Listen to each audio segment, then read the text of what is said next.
Want to get free Robux using Microsoft Rewards? Then here's a step-by-step process on how you can do it. First thing first, open Safari and go to Microsoft Reward website. Here you need to head over to the very first site.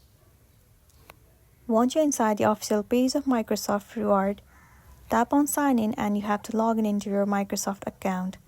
Once you are signed in, you have to open the rewards or redeem section. Now scroll through the available rewards or use the search option and type Roblox.